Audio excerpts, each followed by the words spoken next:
अब जैसे किसी ने किसी को जाकर बता दिया कि भी तेरे घर में चोरी होगी। अब जब सामने वाले ने भांग नहीं पी रखी होगी, शराब नहीं पी रखी होगी, तो एकदम चिंतित होगा और तुरंत या तो घर की तरफ चलेगा और जाके उसको देखेगा वह कितना नुकसान हो गया। और जय उसने शराब पी रखी होगी तो वो क्या कहेगा, ये भी फिर बता क्या कहा। और दूसरा उससे कैसा शराबी है वो ने क्या बताऊं क्या कहा, आपके चोरी हो गई। हाँ कहा, ये बहुत बढ़िया बोला भाई, इसकी आवाज बड़ी सुरीली है, आपके चोरी हो गई। और फिर वो भी कहता आपके चोरी हो गई। तब वो दोनों शराबी हैं। तो अब जैसे जब दास देखा करता था वो भी गा रहे हैं कि अनमोल जीवन तुम्हारा नष्ट हो रहा है, परमात्मा की वाणी गा रहे हैं, सत्य नाम बिना और सतगुरु बिना मोक्ष नहीं। सुनने वाले भी गेल गा रहे हैं, गुरु बिन मोक्ष नहीं, सतनाम बिना मुक्ति नहीं, और सतनाम किसी के पास नहीं। वो तो ऐसे हैं जैसे एक बार किसी ने कोई तोता पकड़ दिया, तोता, उस तोते को बेचने जा रहा था पिंजरे में लेकर। एक भक्त संत साधु मिला, उसने देखा कि ये पक्षी जंगल में घूमने वाला है और ये कैद हो गया। तोते की आयु बहुत लंबी होती है, मनुष्य से भी ज्यादा होती है, और ये सारी उम्र कैद रहेगा, क्यों ना इसको मुक्त करा दूं। उसने उस तोता बेचने वाले से पूछा भी इसका मूल्य बता, कितने में बेचता। उसने कहा 5 रुपए लूंगा पिंजरे समेत। ले भाई 5 रुपए ले और दे दे। अब उस तोते को लेकर वो महात्मा घर ले आया अपने कुटिया में, और उससे कहा कि तोता तू कैसे फंसा बच्चा। तोते ने बताया जी शिकारी आया था, उसने जंगल में दाने डाल दिए, जाल बिछा रखा था, मैंने दिखा नहीं, मैं लालच में आकर वो दाने खाने के लिए आ गया और मैं फंस गया। तो संत ने कहा कि भाई यदि मैं तुझे छोड़ दूं तो फिर तो ये गलती नहीं करेगा। अकना जी कदी नहीं, कत्ते नहीं करूं। तो सुन ले, तय भी सुन ले, और आप वहां जाकर सारे तेरे साथियों ने भी बता दिए क्या कि एक मूल मंत्र बताता हूं। अब बताओ भाई, पर दी आवेगा शिकारी, जाल डालेगा, दाने डालेगा, हम दाने नहीं खाएंगे तो फंसेंगे नहीं। बोला जी ठीक है। उसको 10-20 दिन खूब वो रटवा दिया, तोता ठीक बोलने लग गया। जा भाई, जाते ही सब ने सिखा दिया। कहा जी जाते सब ने सिखाऊंगा।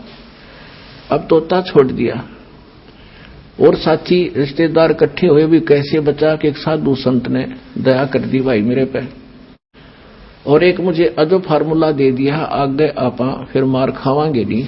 एक ऐसी मूल मंत्र बताया, तुम भी सुन लो। शिकारी आवेगा और दाने डालेगा, जाल बिछावेगा, हम दाने नहीं खाएंगे तो हम फंसेंगे नहीं। कहा भाई, रोज आरती करें वृक्ष पर बैठ के, सारे शाम और दिन में ये गोट लिया, उन्होंने गायत्री मंत्र बना लिया। एक दिन शिकारी वहां पहुंचा, उसने देखा तोते तो भाई किसी ने शिक्षा दे दी इनको, ये तो बोल रहे हैं कि शिकारी आवेगा, दाने डालेगा, जाल बिछावेगा, हम खाओगे नहीं तो हम फंसेंगे नहीं। उसने सोचा यहां कोई फायदा नहीं मेरा आने का, चल दूसरे साइड में जाता हूं। फिर भी सोचा चल इतनी दूर आया हूं, कोई एकादा ना समझ फंस भी सकता है, इतने रोटी राटी खाऊं, इतने जाल बिछा के देख लेता हूं। उसने दाने डालकर जाल बिछा के बैठ गया एक वृक्ष के नीचे। इतने में जब वो देखा उन तोतों ने अच्छे पड़े हैं मोटे मोटे दाने खाने के, तो सबसे पहले वो आया जो उन्हें शिक्षा दे था। अब भूख लग रही है, चलो भाई आ गया माल, और फटाफट वहां पहुंच गए। और सारे देखा देखी उसके चेले भी उसके अंदर जाल में। उस शिकारी ने सोचा है तो मूर्ख बांडे बांडे थे, न ज्ञान कुछ नहीं, उन्हें पकड़ के जाल खींच ली सारे जाल के अंदर। अब जाल में बंद हो रहे हैं तब भी वो यही गीत गा रहे हैं, पर दिया होगा, जाल डालेगा, हम दाने नहीं खाओगे तो हम फंसेंगे नहीं। अब वो शिकारी उस जाल को उठा के कंधे पर डालकर चल पड़ा पीछे। वो अब सारे तोते पीछे फिर भी यही गीत गा रहे हैं, शिकारी आवेगा, जाल डालेगा, दाने डालेंगे, दाने नहीं खाएंगे तुम फंसेंगे नहीं। अब उधर से वो रास्ते में शिकारी को वो गुरु फिर मिल गया, वो संत उसने देखा ये गायत्री मंत्र तो मेरा पढ़ रहे हैं, ये कुकर चक्कर पड़ा भाई सारा। उसने देखा को हो ये तो बेटी के बाप गांव गांव थे, इस बार असर नहीं करा इन्होंने। अब उस संत ने ऐसे ताली बजाई, क्योंकि जब वो तोता घना बोलिया करता, जब वो पकड़ रखा था पिंजरे में और उसको सिखाया करता था, वो डटा नहीं डटे था, जब उसने ताली बजाकर वो क्या करता वो गुरुजी, तो उसने वो ताली ऐसे थैली बजाई, उसने देखा वो कोड वर्ड, अग्यो तो गुरुजी खड़े हैं, उसने देखा सचमुच, तो गुरुजी ने कहा ऐसे संकेत किया कि ऐसे कर लो, मुर्दे जैसा स्वरूप बना लो। तो उस तोते ने आंखें पलट ली, जैसे मर गया। तो चेले भी देखा करें जैसे वो करे, तो सारा ने ऐसे कर लिया। अब शिकारी ने सोचा है तो सारे मर गए भाई बेटी के बाप, तो उसने सारे पटक दिए उड़े, भाई क्यों बोझ मरता जाऊं इतनी दूरी, तो सारे इनकी तो आंखें पलट गई। शिकारी चला गया। जब गुरुजी आए, निकम्यो ये बातें कहने सुन की नहीं, ये कर पाड़न की है। तो पुण्यात्माओं दास भेजा आपको उस संकेत बता रहा है कि गीत गान के नहीं, यू काम करने का है।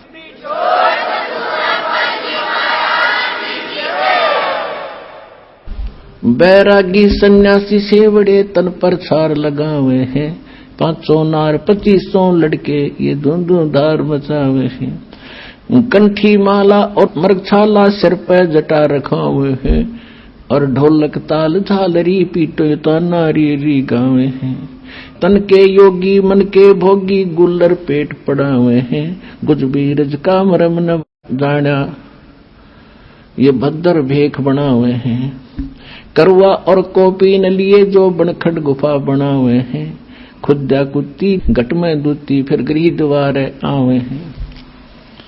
अब क्या बताते हैं कि घर त्याग कर जंगल में जाकर बैठ गए। देखो परमात्मा के लिए हम भटक रहे हैं, हम रह नहीं सकते। जब तक मालिक नहीं मिलेगा हमारी ये प्यास बुझ नहीं सकती, क्योंकि हम ऐसे सुख स्थान को छोड़कर इस कंगाल लोक में आ गए, या कोई वस्तु पूरी नहीं है। तो उसके लिए हम युगों से भटक रहे हैं, लेकिन साधना ठीक ना मिलने से हमारे वो बलिदान भी व्यर्थ गए। घर छोड़ना कोई छोटी बात नहीं है, बच्चों को त्यागना, लेकिन परमात्मा के लिए और प्रेरणा पाकर किसी संत साधु से घर भी त्याग दिया। अब जंगल में जाकर बैठ गया।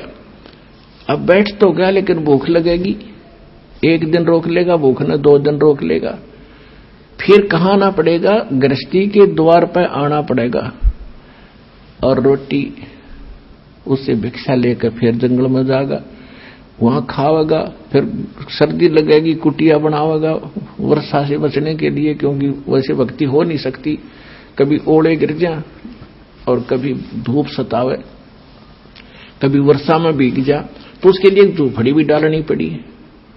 रोटी खाने के लिए कोई थोड़े बहुत पात्र भी इकट्ठे करने पड़े, कोई गिलास कटोरा थाली।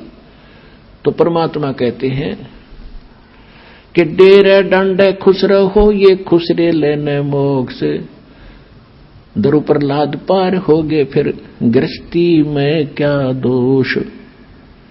केले की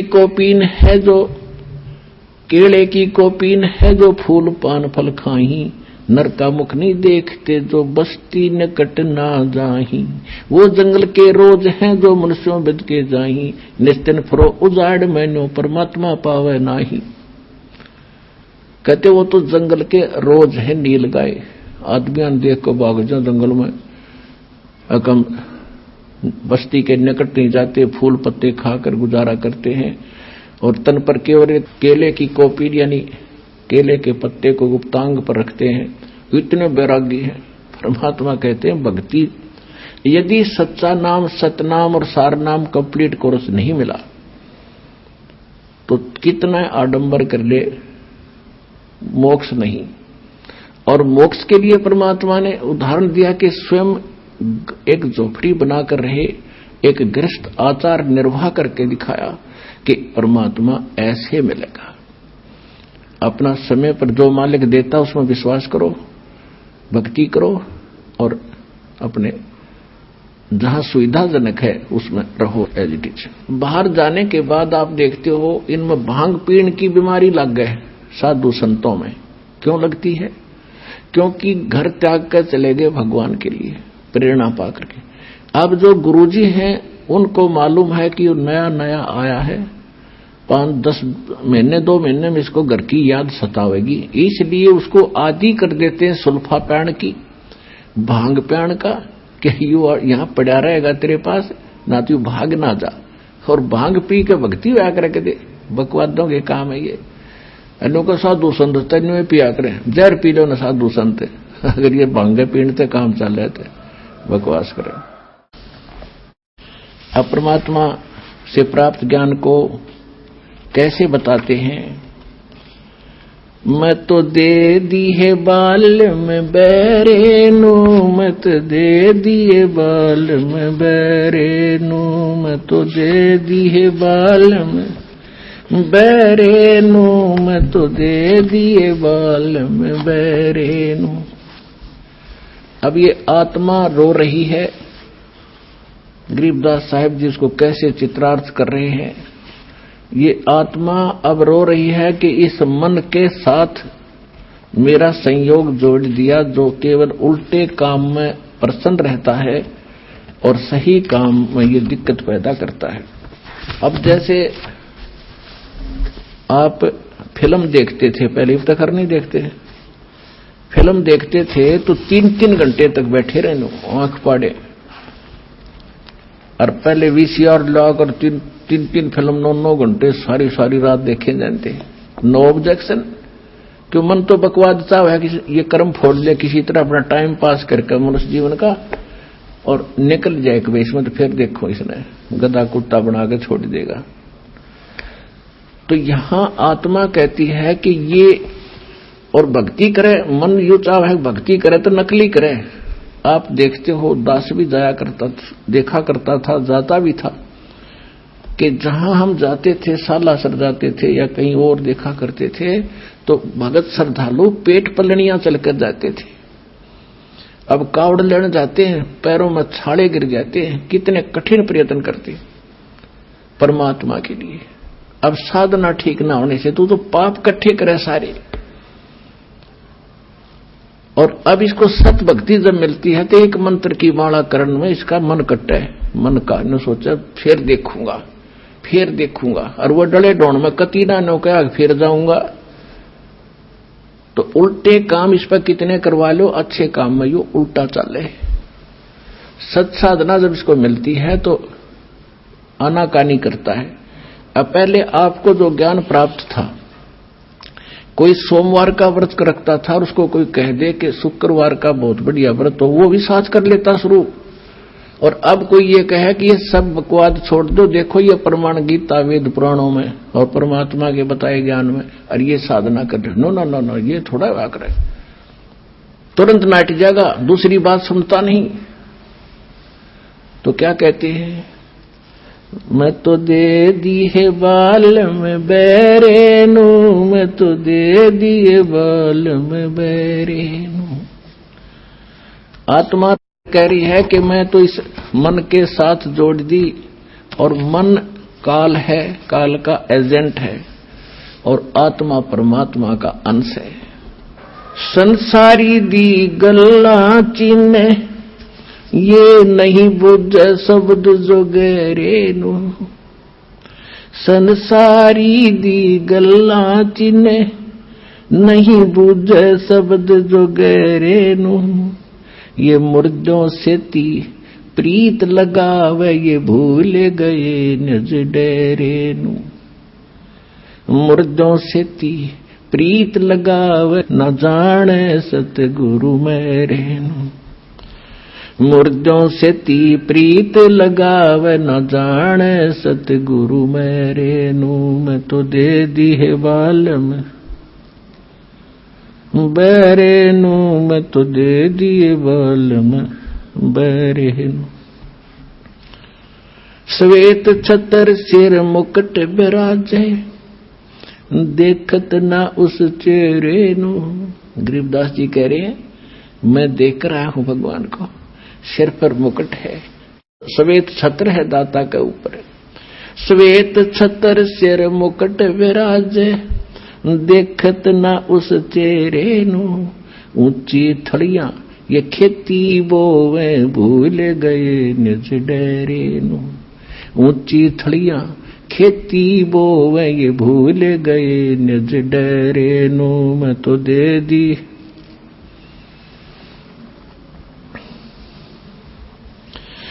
दे दी है बालम बैरे नु। मैं तो दे दी है बालम बैरे नु। ये संसार समझदा नाही, कहंदा श्याम दोपहरे नु। ये संसार समझदा नाही, कहंदा श्याम दोपहरे नु। गरीब दास ये वक्त जात है, रोवोगे इस पैरे नु। गरीब दास ये वक्त जात है, रोवोगे इस पैरे नु। मैं तो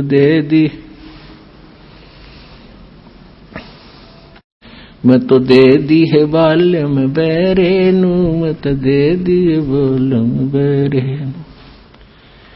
एक भगत बता रहा था, जैसे ये कहते ना, संसारी दी गल्ला चिन्ह ना बुद्ध शब्द जो गहरे नु, यानी गूढ़ ज्ञान को सुनना भी पसंद नहीं कर रहा। और आम आदमी कोई कह दे उसने मान ले, और कोई कह दे चल सालासर चलेंगे, चल भाई कब चलना है। और कोई कह दे वैष्णो देवी चलेगा, कहां त्यार चलेंगे, वहां टिंडे लेने जाओगा बता। कोई विचार नहीं करते। और जब ज्ञान बताते हैं कि ये नहीं देखो ये प्रमाण है, ये 10-6 प्रमाण देता एक पॉइंट को क्लियर करने के लिए, और इतना देखकर भी तो नहीं मानते, तो वो मन के प्रेशर के अंदर है। इसीलिए परमात्मा हमें बताना चाहते हैं कि मैं तो दे दी बालम बैरे नु। अब जैसे एक भक्त बता रहा था कि मैं अपने साथी ने, घना मित्र था मेरा, जब ये सत्संग मैंने सुना, ज्ञान लिया, नाम लिया, मैं सत्संग मानने लगा, तो मैंने उसको कहा कि अभी सत्संग में चलेगा मेरे साथ, कि न फिर देखूंगा, अब टाइम को नहीं, अब समय नहीं है, फिर देखूंगा। नाट सका नहीं था कि दोस्ती थी। तो इतने में मैं थोड़ा सा आगे चला, चलो भाई फिर बताएंगे इसको। थोड़ी सी दूरी पर कोई अन्य को कह रहा था कि उस गांव में रागनी कंपटीशन होगा। वो मेरा मित्र उनके पास जाके खड़ा हो गया, अरे कौन से गांव में, कहाँ है बताइए। रात ने वहां धक्के खाने चलाएगा, और 3 दिन में आया वो रागनी कंपटीशन सुनने के लिए। वह तो फट दे स्वीकार कर ली, मैंने बताया उसके लिए समय नहीं था।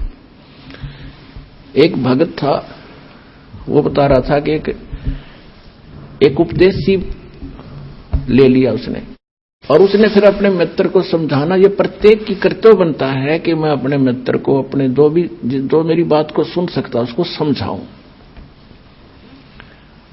तो उसके पास जाके कहने लगा कि भाई सत्संग में चलो, ज्ञान समझाया काफी। तो वो कहने लगा भाई मेरे पास टाइम नहीं, फिर देखूंगा। चलो फिर कुछ दिन के बाद वो फिर गया। जब सत्संग नेक्स्ट समय आया, सत्संग का निकट सी, तो उसने कहा भी चलोगे सत्संग में। उसने कहा भी मुझे फुर्सत नहीं, फिर देखूंगा। फुर्सत माने समय नहीं, देसी भाषा में फुर्सत कहे। उसने 2-4 बार कहा, क्योंकि फर्ज बनता है प्रत्येक व्यक्ति का, जब ज्ञान समझ में आ जा रहकर समझावे। तो बार बार कहता रहा भी तू घना पीछे मत पड़े, मुझे अभी फुर्सत नहीं है, थोड़ा सा बच्चे सियाने हो जा और फिर मैं तेरे साथ चला करूंगा। अब कुछ दिनों के बाद उसकी हार्ट अटैक से मृत्यु होगी। मित्र था, उस शोक में जाना गया, उसका जो अर्थी लेकर अंतिम संस्कार करने के लिए जा रहे थे। लोग बोल रहे थे राम नाम सत्य है, सत्य बोले गत है, और वो कह रहा था आज भाई ने फुर्सत है। और कह रहे थे राम नाम सत्य है, वो कह रहा था आज भाई ने फुर्सत है। तो दूसरे उसके और व्यक्ति कह रहे थे तू ठीक बोल, के सोचेंगे घर के, हक मैं ठीक का बोलू हूं। तो पुण्यात्माओं, तो यहां क्या बता रहे हैं कि संसारी दी गल्ला चिन्ह नहीं बूझे शब्द जो गहरे नु, ये मुर्दों से ती प्रीत लगावे न जाने सतगुरु मेरे।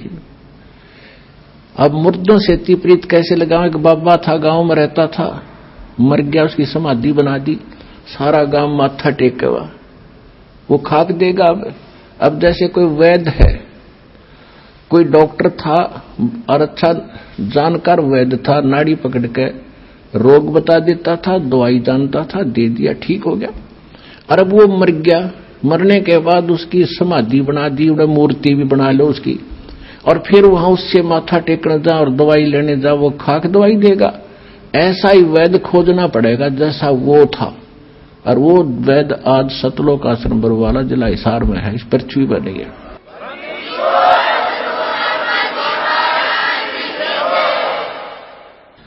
अब क्या बताते हैं?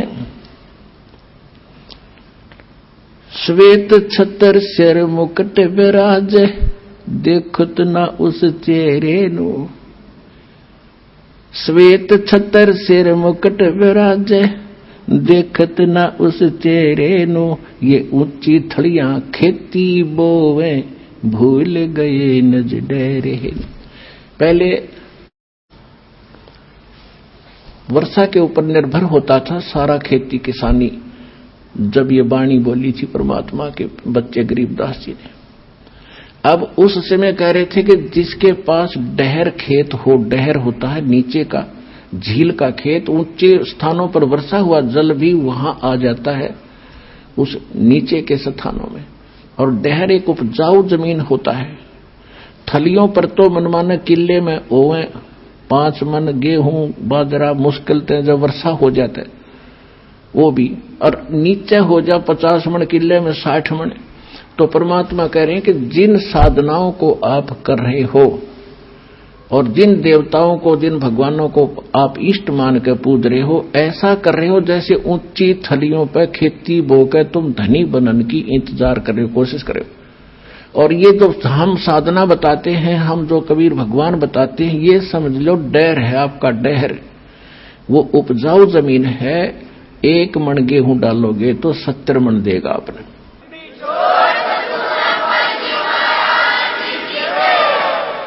श्वेत छतर सिर मुकुट विराज, देखत न उस चेहरे नु। ये ऊंची थलियां खेती बोवे, भूल गए निज डेरे नु। ये संसार समझदा नाही, कहंदा श्याम दोपहरे नु। अपना आत्माओं देखो हमारे साथ कैसा हमारे साथ बना हुआ है। अब जैसे कोई रिलेटिव है, रिश्तेदार, और कोर्ट में चला गया, कचहरियों में, आगे रिश्तेदार मिल गया, तो हम क्या करते हैं? हेलो, और ठीक हो? हाथ मिलाओगे? हाँ जी ठीक ठाक, सब ठीक है। कचहरियों में ठीक ठाक का कोई से का काम नहीं, दोनों दुखी। कचहरियों में गया आदमी ठीक हो सकता है? क्या सताया हुआ या किसी ने सताया होगा? 100 चिंताएं होती हैं। आज पता नहीं गवाही की तारीख है, आज फलानी तारीख है, पता नहीं क्या होगा। परमात्मा कहते हैं आपने तो काल की भांग पी रखी है। जैसे कोई रिश्तेदार मेडिकल में, कोई बच्चा बालक बीमार है, मिलने जाते हैं रिश्तेदार, हाथ मिलाओगे और ठीक ठाक, हाँ पर ठीक है सब, बाकी हो बालक का तकलीफ गड़ी है, फिर खाक ठीक है, लड़का मरण हो रहा है, बोला वो क्यों तो ठीक ठाक है।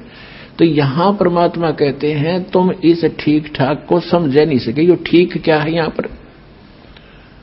अब क्या बताते हैं? जैसे एक शराब पिए पड़ा था दोपहरी में, गर्मियों का मौसम, और पसीना पसीना रेत में पड़ा, और उसको कोई कह रहा है कि उठ भाई तुझे वहां वृक्ष के नीचे बैठा देता हूं। वो कहता है छोड़ दे, मौज हो रही है। तो ये हालत हमारी इस काल के लोक में, 36 समस्या हमारे सामने, रात में लाओ दिन का ठीक ठाक है, खाक ठीक ठाक है यहाँ पर। तो कहते हैं ये संसार समझदा नाही, कहंदा श्याम दोपहर नु। जलती धूप ने नोगट मौज हो रही है, कति ठंडी हवा चल है। ये संसार समझदा नाही, कहंदा श्याम दोपहर। दोपहर की आग में नोकर सीलक सी है। गरीब दास ये वक्त जात है, रोगे इस पैरे। कि याद करके रोया करोगे इस मनुष्य जीवन जो हाथ तो चलाएगा गलत साधना करके या बगैर साधना के, जैसे कुत्ता रोया कर रात ने, उसका एहसास होता है कि मेरे से गलती बन गई। मैं तो दे दी है बालम याणे नु, मैं तो दे दी है बालम याणे नु, मैं तो दे दी याणे नु, मैं तो दे दी है बालम याणे नु। गीता और भागवत पढ़े नहीं बूझे शब्द ठिकाने नु, गीता और भागवत पढ़े नहीं बूझे शब्द ठिकाने नु।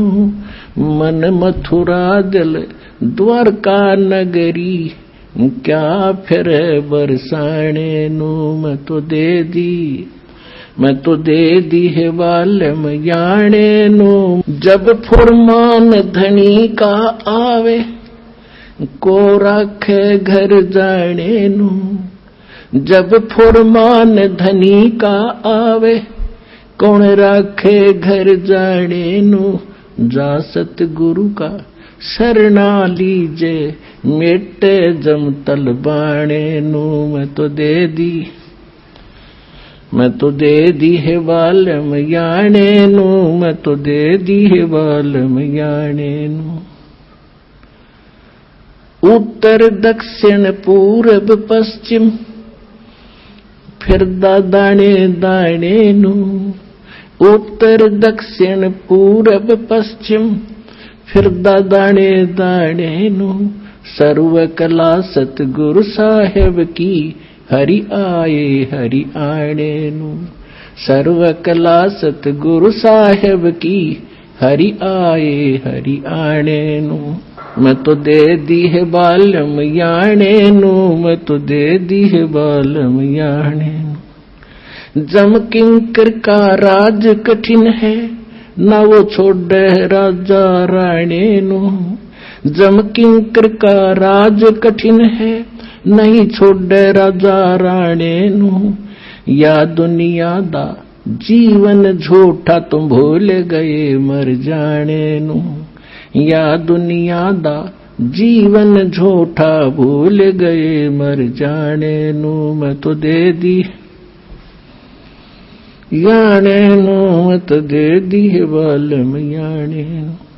शील संतोष विवेक विचारो, दूर करो जुल्माणे नु।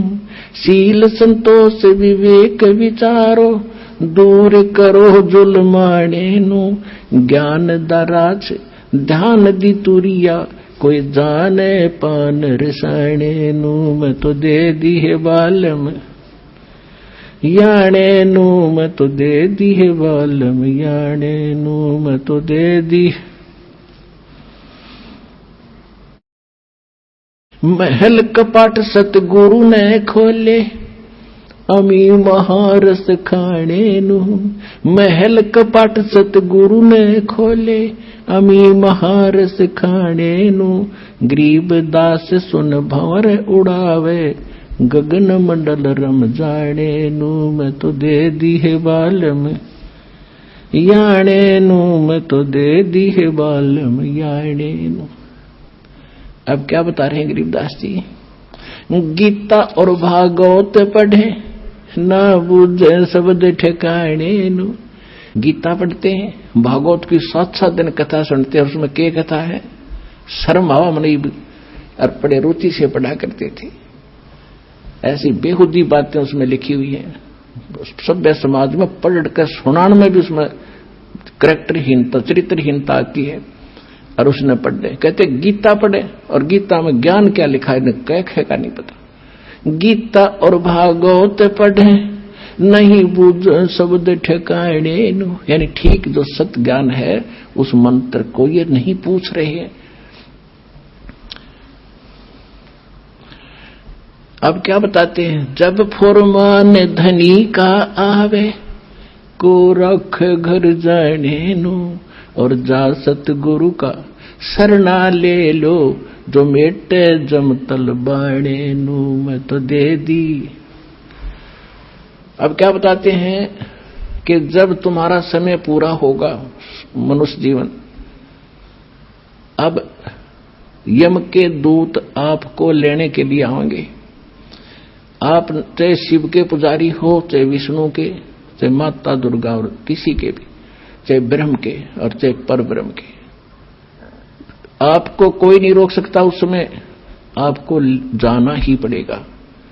और यदि आप परमेश्वर कबीर जी की शरण में इस दास के माध्यम से आ जाओगे, परमात्मा उसको भगा देगा, छोड़ो अब ये मेरा बच्चा है, तुम इसमें कुछ नहीं मानते।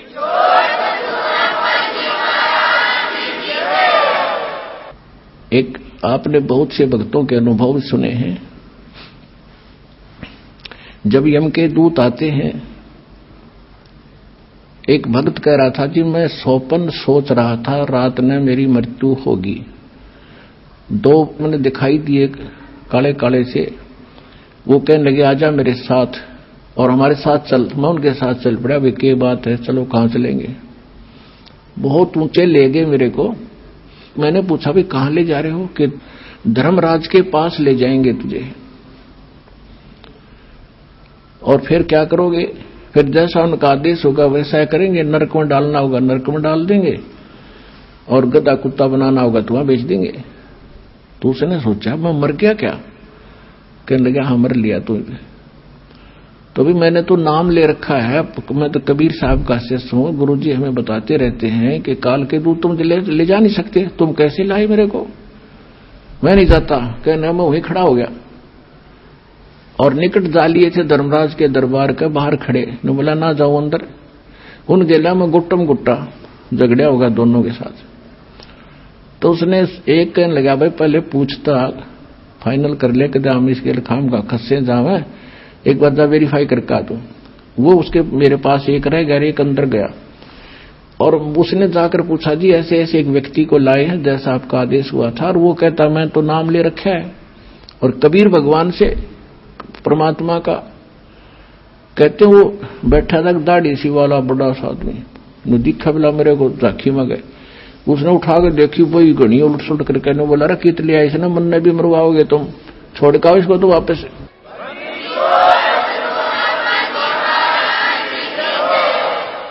तो वहीं से पटक दिया वापस।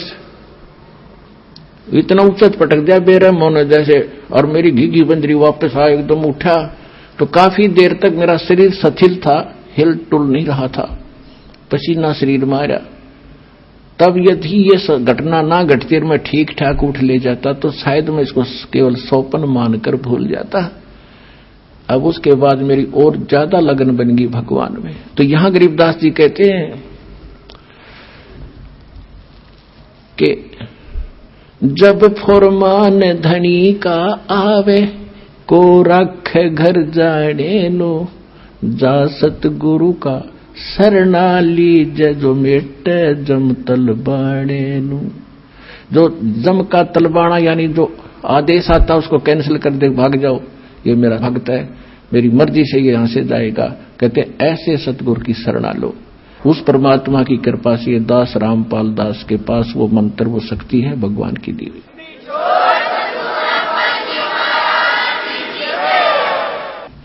अब आगे क्या बताते हैं? उत्तर दक्षिण पूर्व पश्चिम फिर दाने दाने नु,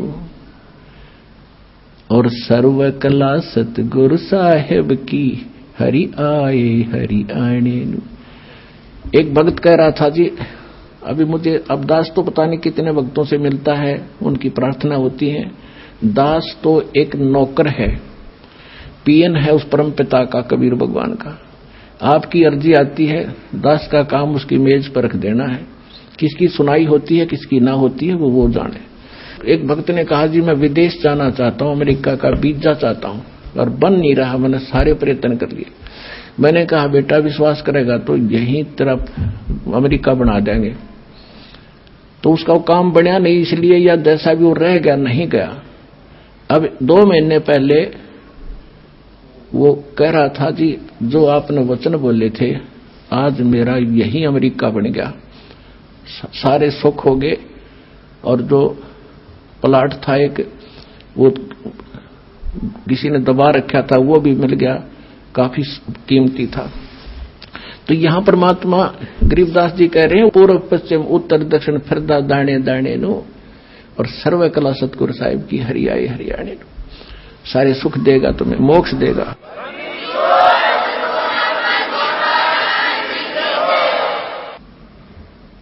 मैं तो दे दी है बाल में गूंगे नो, मैं तो दे दिए बाल में गूंगे नो।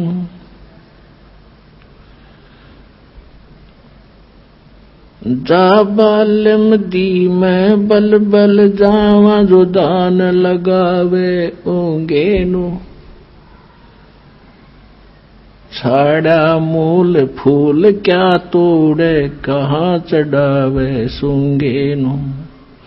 दूध गऊ दा बच्चा पी गया फिर क्या कढ़ावे चूंगे नु।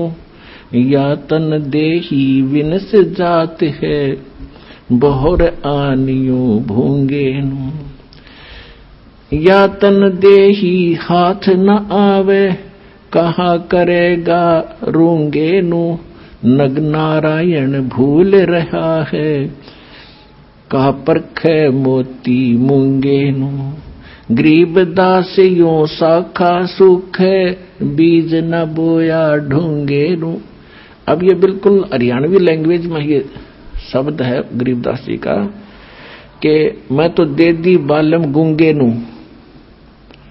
यानी इसको जब सही मतलब की बात होती है तो साथ नहीं देता, वो बकवास करें जागा, बटपट बोलें जा और मंत्र करें तो पता नहीं कहां कहां घूमने लग जाएगा। इस मन के बारे में कहा है। फिर क्या बताते हैं कि जा बालम दी बल बल जावा, जो ध्यान लगावे ऊंगे नु। यानी उस जब आपका मन इतना सद जाएगा, सीधा हो जाएगा कि संसारिक झंझटों को और अनुपासना को छोड़कर और परमात्मा की तरफ, यानी ऊंगे को, इंगे और ऊंगे, इधर उधर, इधर यहां काल के लोक में, अरूंगे ने उधर को सतलोक में, उस मन की मैं बलिहारी जाऊं जो उस परमात्मा की तरफ ऊंगे को ध्यान लगाता है। और गरीब दास यों साखा सुख है, बीज न बोया ढूंगे नु। ढूंगे माने गहरा बीज न बोने वाला, यानी ऊपरले मन से जो भक्ति करता है वह कामयाब नहीं होगी जब तक हृदय में कसक बना के और सच्चे दिल से भक्ति नहीं करोगे। तो वो तुम जो गहरा बीज बो रहे हैं उनका बीज अच्छा उगता है, और जो ऊपरे डाला वो बीज सूख जाता है, वो नष्ट हो जाता है। तो यहां कहते हैं गरीब दास यों साखा सुख है, बीज न बोया ढूंगे नो। अब पुण्यात्माओं, सौभाग्य आपका कि आपको ये अनमोल वचन सुनने को मिल रहे हैं। ये काम कहते हैं समझा है तो सिर धर पाऊं, और बहुर नहीं रे ऐसा दाव। सुखदेव ने 84 भुगती बिना पजावे खरवो, और तेरी क्या बुनियाद प्राणी तो पेंडा पंथ पकड़वो। कहते हैं सुखदेव जैसे ऋषि ने साधनाएं भी की फिर भी यहीं भटकते रहे, और तेरी क्या बुनियाद प्राणी, छोटी मोटी साधना अनुपासना करके आप मोक्ष चाहते हो तो पेंडा पंथ पकड़वो। कौन सा पंथ, कौन सा मार्ग? जो सतगुरु ज्ञान देता है उसको ग्रहण करो। बहन जी नमस्कार। सत्साई भगत जी। बहन जी क्या शुभ नाम है आप जी का? मेरा नाम मंजू है, मैं लुधियाना पंजाब से हूँ। बहन जी क्या काम करते हैं आप? मैं हाउसवाइफ हूँ और घर पे ही अपने घर की देखभाल करती हूँ। बहन जी परम संत सतगुरु रामपाल जी महाराज की शरण आने से पहले आप कौन सी भक्ति करते थे? सतगुरु रामपाल जी महाराज जी की शरण में आने से पहले बचपन से ही हम सभी देवी देवताओं की पूजा करते थे। मेरी मम्मी भी काफी धार्मिक विचारधारा की हैं, तो वो हमें 8th क्लास से मुझे उन्होंने कहा था कि रोज गीता जी का एक अध्याय का पाठ जरूर करना है। तो मैं वो 8th क्लास से वो रोज एक अध्याय का पाठ करती थी। मुझे समझ नहीं आता था, लेकिन मुझे उस अध्याय से ज्यादा जो उसके बाद में महात्म्य में लिखा होता था, वो उसमें कथा सी आती थी, वो ज्यादा मुझे समझ आती थी। लेकिन गीता में अध्याय में क्या लिखा होता ये इतना नहीं समझ में आता था। और साथ में व्रत रखते थे और सारे देवी देवताओं की पूजा करते थे और यही सब करते थे। और जब मेरी शादी हुई, शादी के बाद हमने शादी के साल ही हमारे लुधियाना में संत आसाराम बापू जी आए थे, तो हमने उनसे नाम दीक्षा ली थी और उनके बताए मार्ग पर भी हम चल रहे थे जैसे वो बताते थे। बहन जी, जैसे अभी आप बता रहे थे कि आपने संत आसाराम जी से दीक्षा ली थी, तो संत आसाराम जी ने आपको क्या मंत्र जाप करने के लिए दिया था? उन्होंने हमें, जब हम वहाँ सुबह दीक्षा लेने गए, हम दोनों हस्बैंड वाइफ गए थे, तो उन्होंने हमें 8-9 मंत्र लिखवा दिए थे, बताए थे 8-9 मंत्र, और कहा था कि जिसको जो अच्छा लगता है वो इनमें से एक चुन लीजिए, और जो हस्बैंड वाइफ पति पत्नी बैठे तो वो अपना एक ही मंत्र रखें। तो हमने ओम नमः शिवाय मंत्र अपने आप ही उसमें से हमें ठीक लगा तो वो ले लिया था, क्योंकि हम पहले से भी शिव जी की भक्ति भी करते थे। यानी कि आपके कहने का तात्पर्य है कि जो आसाराम जी के शोकेस में 7-8 मंत्र रखे हुए थे और आपने जो अच्छा लगा, जैसे आप पहले शिव जी की भक्ति करते थे तो आपने उस ओम नमः शिवाय को आपने वहां से चूज कर लिया। तो बहन जी, जो मंत्र आसाराम जी द्वारा आपको दिया गया था ओम नमः शिवाय, या मैं कहूंगा कि उसके जो शोकेस में 7-8 मंत्र रखे हुए थे उनमें से आपने जो ओम नमः शिवाय चूज किया, उस मंत्र का जाप आपने कितने दिन तक किया? उसका मंत्र का जाप हमने लगभग 10 साल किया, और उस दौरान हमारे मतलब भला तो क्या होना था, मुसीबतें एक के बाद एक आती रही, मतलब उन मंत्रों से हमें कोई लाभ नहीं हुआ। जी, परम संत सतगुरु रामपाल जी महाराज की शरण में आप कैसे आए? सतगुरु परम संत रामपाल जी महाराज जी की शरण में हम ऐसे आए कि 2004 में जब आस्था चैनल पे गुरु जी की सीडी चली थी कुछ दिन, तो एक दिन अचानक ऐसे ही बैठे हुए हमारे भगत जी ने वो लगाया हुआ था टीवी, तो वो चैनल वैसे ही बदल के देख रहे थे, जैसे देखते रहते थे। हम हर संत का भी सुनते रहते थे, बहुत सारे संतों के आते थे प्रवचन, तो अचानक ही गुरु जी का लग गया। तो गुरु जी गीता दिखा रहे थे, उसमें से बता रहे थे उंगली से कि ऐसे ऐसे ये है, तो उनको इंटरेस्टिंग सा लगा, क्योंकि ऐसे कोई बताता नहीं है साथ में ग्रंथ खोल के। तो उन्होंने देखा, एक दिन सुना, 2 दिन सुना, लगभग उन्होंने 20-25 दिन सुना। मुझे भी बोला कि तुम भी सुनो, इसको एक कुछ अलग ज्ञान बता रहे। लेकिन हम संत आसाराम बापू जी के शरण में थे, तो उनकी हमें यही शिक्षा दी हुई थी कि कभी गुरु नहीं बदलना होता, कि गुरु बदलना तो पति बदलने जैसा है, महापाप है। उनकी जो आसाराम बापू जी की बहुत सारी किताबें मैंने पढ़ी थी, गुरु महिमा है, श्राद्ध महिमा है, बहुत सारी उनकी पुस्तकें, मैं लगभग सारी पुस्तकें पढ़ी थी, तो मैंने पढ़ी हुई थी गुरु महिमा वाली भी, उसमें सारा दिया था कि गुरु तो बदलना ही नहीं होता। तो मैंने इस डर से मुझे ये था कि अब ज्ञान वो कुछ भी बता रहे हैं संत रामपाल जी महाराज, तो हमने तो गुरु बनाया हुआ है, हमने गुरु अब बदलना नहीं होता, ये तो महापाप है। तो मैंने उनका बिल्कुल नहीं सुना ही नहीं। और मैंने इनको भी कहा कि इनको लगता था कि हम भक्ति ना हमारी ठीक नहीं है, क्योंकि हमें ऐसा कोई कुछ भी ऐसा कोई अनुभव नहीं होता था, तो इन्हें लगता था कि हमारी भक्ति ठीक नहीं, पहले से ही लगने लग गया था कुछ 6-7 महीने से।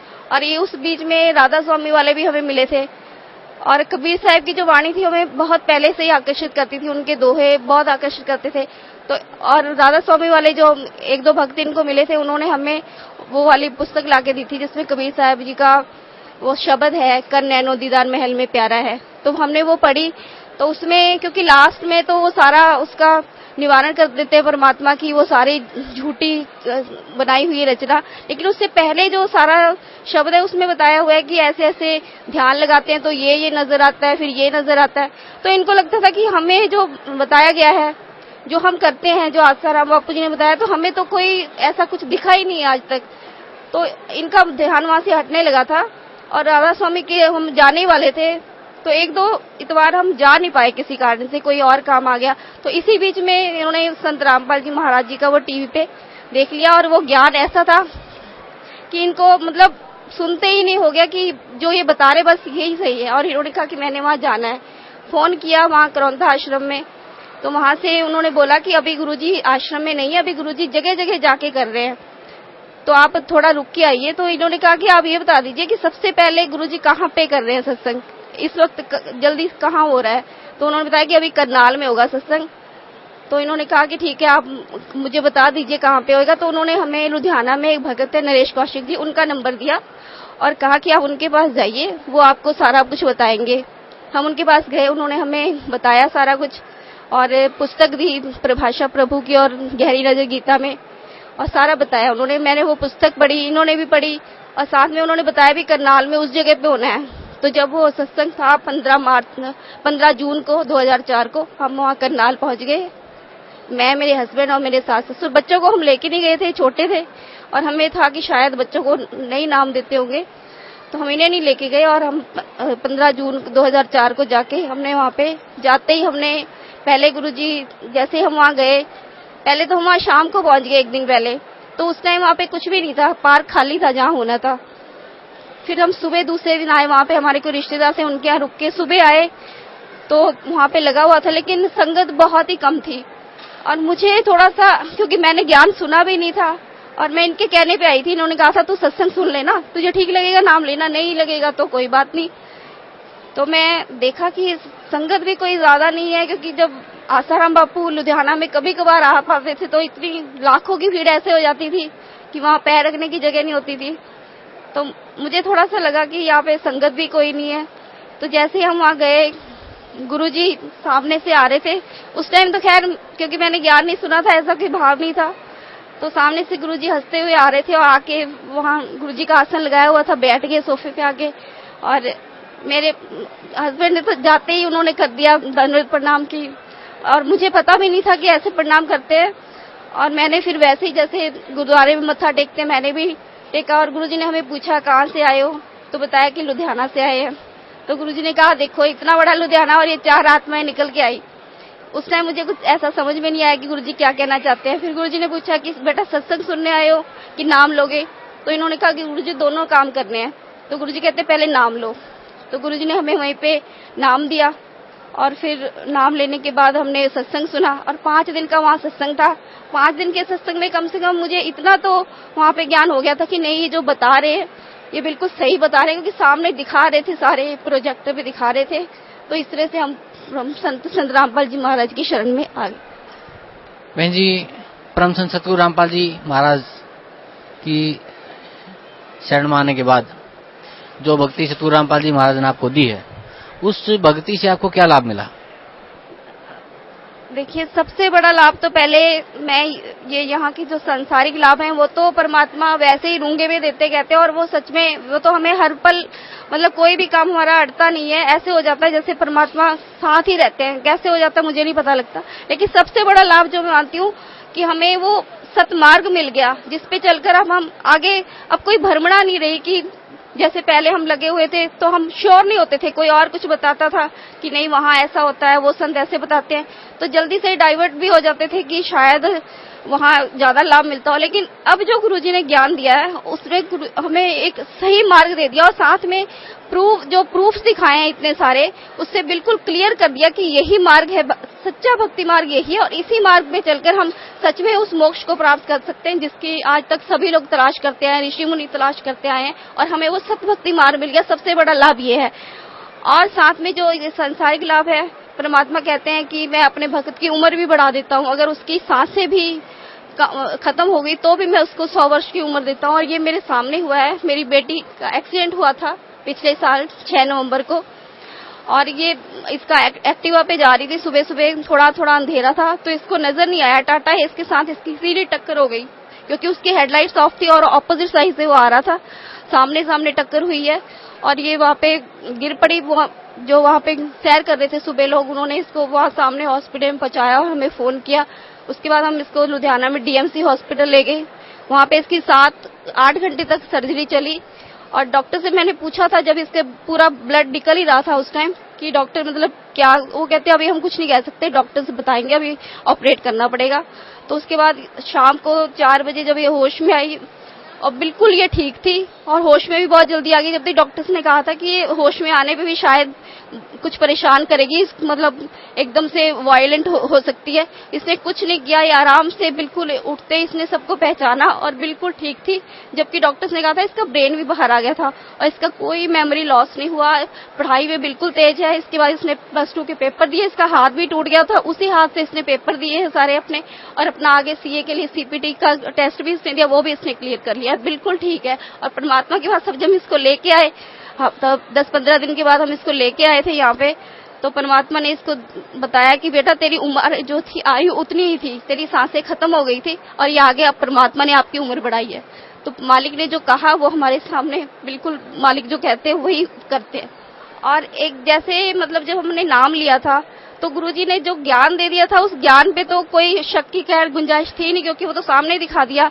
लेकिन जो पुराने भगत हमें मिलते थे तो वो बताते थे हमारे साथ ऐसा हुआ कि गुरुजी ने हमारे ये चीज बढ़ा दी, ऐसे बढ़ गया, हमारे घर में पैसे बढ़ गए, ये तो मुझे पूरा, ये नहीं मैं कहती थी कि ऐसा नहीं हुआ होगा, लेकिन मुझे ये होता था कि मेरे सामने तो नहीं हुआ ऐसा, कभी भी कुछ बढ़ गया हो अपने आप, पूरा मुझे वो नहीं होता था। तो एक बार जब गुरुजी 2008 में जब आए थे रोहतक जेल से वापस, तो उसके बाद हम गुरुजी से मिलने गए थे। तो गुरुजी तब टॉफियों का प्रसाद देते थे, ऐसे उठा के तब गुरुजी दे देते थे।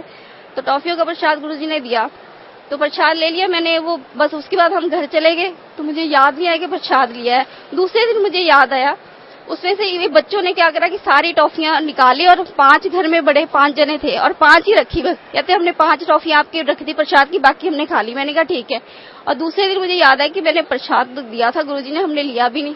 तो मैं निकाल के लेके आई, तो मैंने एक टॉफी अपनी सास को दी, एक ससुर जी को दी, और एक टॉफी हमारे घर में नानी जी आई हुई थी उनको दी, और एक टॉफी जो थी वो ये बच्चे देखने लगे कि हमारा प्रसाद। मैंने कहा तुमने खा लिया था, कहते नहीं अब हमें, मैंने कहा चलो एक ये आधी आधी खा लो तुम, और एक टॉफी अब ये मेरा प्रसाद है, ये मैं किसी को नहीं दूंगी। कहते ठीक है। इन्होंने आधी आधी मैंने इनको दे दी। तो ऐसी मेरे देवर का बेटा आया था, मुझे याद नहीं था, वो खैर कभी कभी आता है, वो बैठा था ड्राइंग रूम में, तो उसने आवाज मारी कि मैं भी हूँ। मैंने कहा अच्छा तू भी है, चल। मैंने कहा आज आधी आधी ले लेते इसमें से हम दोनों। तो मैंने वैसे मेरे पास आके बैठ गया, और मैंने रैपर समेत ही टॉफी तोड़ के खोल के आधी उसके मुंह में डाली, और आधी में ऐसे ही सामने टीवी पे वैसे ही चल रहा था कि लॉबी में बैठे हुए थे, तो मैं ऐसे ही टॉफी खोल के आधी अपने मुंह में डालने लगी। तो जैसे यहाँ तक लाई तो मेरी नजर पड़ी, वो टॉफी बिल्कुल पूरी हो गई थी। मैंने सबको दिखाई, सारे वहां पे जो बैठे थे, 1 सेकंड में मैं ऐसे देखा, मैंने सबको कहा कि मम्मी ये टॉफी पूरी कैसे हो गई। वो एकदम से वो टॉफी परमात्मा ने वो प्रसाद बढ़ा दिया, पूरा कर दिया। और मेरे को उस दिन के बाद कभी मतलब कोई भी कुछ कहता तो कभी जो कमजोरी थी वो बिल्कुल मालिक ने निकाल दी कि परमात्मा सब कुछ बढ़ा सकते हैं, वो कुछ भी कर सकते हैं, कुछ भी असंभव नहीं है परमात्मा के लिए। ये एक छोटा सा चमत्कार था, लेकिन इसने मेरा जीवन बदल दिया और मेरी जो भक्ति थी वो दृढ़ कर दी। बहन जी, पहले आप बता रहे थे जैसे पहले आप संत आसाराम जी से जुड़े हुए थे और उनके द्वारा दिए हुए मंत्र का आपने जाप किया, आपको कोई लाभ नहीं मिला। उसके बाद परम संत सतगुरु रामपाल जी महाराज से आपने नाम उपदेश लिया, तो बता रहे हैं कि आपको सबसे बड़ा आध्यात्मिक लाभ हुआ, आपको पता चला किसकी भक्ति करनी चाहिए, कैसे भक्ति करनी चाहिए, हमें मोक्ष कैसे प्राप्त होगा। और दूसरा, आपकी जो बेटी थी उसका इतना एक सीरियस एक्सीडेंट हो गया, आप बता रहे हैं कि उसकी जिंदगी ही नहीं थी, तो संत रामपाल जी महाराज ने उसको जीवन दान दिया। और फिर आप बता रहे हैं कि आपके अंदर जो एक त्रुटि थी कि परमात्मा क्या कर सकता है क्या नहीं कर सकता, आपके बिल्कुल हाथ में उन्होंने, चलो एक माइन्यूट सी बात लगती है लेकिन एक बहुत बड़ी मतलब घटना है। इसको भगत समाज एक उसको ये पूरे भगत समाज के लिए बहुत बड़ी घटना है कि एक टॉफी का प्रसाद आधी टॉफी को पूरा कर देना, आपको ये बिलीव दिलाना कि yes I am God and I can do everything. तो एक बहुत बड़ी घटना भी है ये। तो मैं आपसे रिक्वेस्ट करता हूँ कि भगत समाज को आप क्या संदेश देना चाहते हैं? भगत समाज को मैं यही संदेश देना चाहती हूँ कि अब परमात्मा धरती पर आए हुए हैं और सारे वो जो भी बता रहे हैं प्रूफ के साथ बता रहे हैं। सारे वेद उन्होंने खोल दिए, सारे पुराण खोल दिए, गीता जी जितने भी हमारे ये पवित्र शास्त्र है इन सबको परमात्मा दिखा रहे हैं और प्रोजेक्टर पे दिखा रहे हैं कि देखो हमारे वेद ये पुराण गीता जी ये सब ये कहते हैं। और जो संत बाकी संत बता रहे हैं वो ये बता रहे हैं। आप खुद सारे जो लोग हैं जितने भी भक्त समाज में भी लोग हैं सब पढ़े लिखे हैं, ये खुद निर्णय कर सकते हैं कि कौन सही बता रहा है और कौन गलत बता रहे हैं। तो मेरी भक्त समाज से यही प्रार्थना है कि जल्दी से जल्दी जितना जल्दी हो सके परमात्मा की शरण में आइए, क्योंकि ये समय बीता जा रहा है और ये दोबारा ये जो भक्ति युग है ये अभी बिल्कुल पीक टाइम आया हुआ है भक्ति युग का। और इस टाइम जो मौका चूक गए तो फिर ये दोबारा ये पता नहीं कब लाखों वर्षों बाद फिर कब कलयुग में जाके दोबारा मौका मिलेगा। तो बिल्कुल भी अब विलंब ना करें। और भक्त समाज से मेरी यही प्रार्थना है कि सतलोक आश्रम बरवाला जिला हिसार हरियाणा में आए और संत रामपाल जी महाराज जी से नाम दीक्षा लेकर अपना उद्धार करवाएं। जी धन्यवाद आपका, बहुत बहुत धन्यवाद। क्या शुभ नाम है गुड़िया आप जी का? मालविका। गुड़िया कहाँ से आए आप? लुधियाना से। कौन सी क्लास में पढ़ते हैं? मैं कॉलेज में जाती हूँ और सीए कर रही हूँ। गुड़िया, परम संत सतगुरु रामपाल जी महाराज की शरण माने से पहले आप कौन सी भक्ति करते थे? छोटे से ही मेरे दिमाग में ये होता था कि हम कहाँ से आए हैं और हम कहाँ जाएंगे, लेकिन किसी के पास इस चीज़ का आंसर नहीं मिलता था। और मैं हनुमान जी की ही भक्ति करती थी छोटे से ही। तो जब आप हनुमान जी की भक्ति करते थे at the very from beginning, तो उस भक्ति से आपको क्या लाभ मिलता था?